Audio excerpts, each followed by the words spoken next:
Les Dames, l'école de self-défense et d'arts martiaux de Clisson, organisait un stage de Panantukan, ou boxe philippine, se déroulant au complexe du Val-de-Moine de Clisson. Moment de détente, mais sérieux, donnant la possibilité aux pratiquants de profiter de la venue de l'expert pour progresser.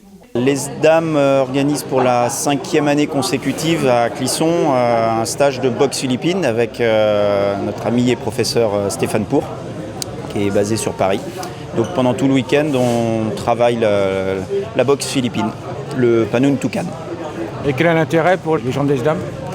Le Panuntukan, à la façon de Stéphane, méthodologie PFA, est travaillé toutes les semaines. Donc j'enseigne toutes les semaines ce programme-là. Ça fait vraiment partie de nos disciplines hebdomadaires. Donc avoir la venue de Stéphane leur permet d'avoir une autre pédagogie que la mienne, et puis ça permet de faire un bond en avant technique, et moi me permettre de me mettre aussi dans le rôle de l'élève.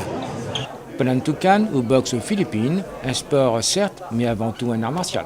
C'est une boxe qui vient donc des Philippines et qui n'est pas une boxe sportive, c'est une boxe martiale. Donc on a des techniques qui s'apparentent aux boxes sportives, notamment la boxe anglaise. Et on joue beaucoup sur la structure. Donc le but c'est de boxer et de venir jouer sur la ligne d'épaule, essayer de déstructurer, déstabiliser le partenaire. Quelle est la différence entre une boxe sportive et martiale ?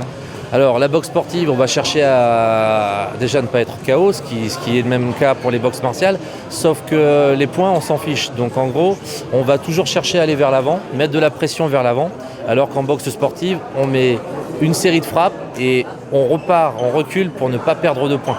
Donc ça c'est la grosse différence en fait avec les boxes sportives, et on a le droit à tout ce qui est interdit en boxe sportive. Parce que le but quand même c'est c'est de se défendre. Le but c'est de se défendre et tout en passant un super moment. Donc ça c'est la politique du groupe, c'est d'abord s'amuser et apprendre une méthodologie pédagogique et technique pour apprendre à se défendre ou faire face à des boxeurs sportifs, mais toujours dans l'idée de s'amuser. C'est un ici, deux ici. Donc là, un, hop. Alors je crois que vous avez développé également une pédagogie un peu particulière.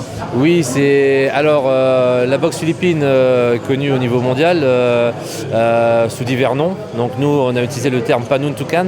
On travaille beaucoup sur le mouvement. Donc on apprend des techniques et le but c'est de le mettre en mouvement en fait sur des partenaires qui vont être de moins en moins consentants. Dans beaucoup d'écoles de boxe philippine, en fait, on fait une attaque, une défense. Nous, on met un petit jeu de plusieurs attaques. Et sans prévenir l'adversaire, on rentre une technique à un moment ou à un autre, et de façon à voir si elle passe ou si on se fait contrer. Donc on se rapproche un peu de la réalité.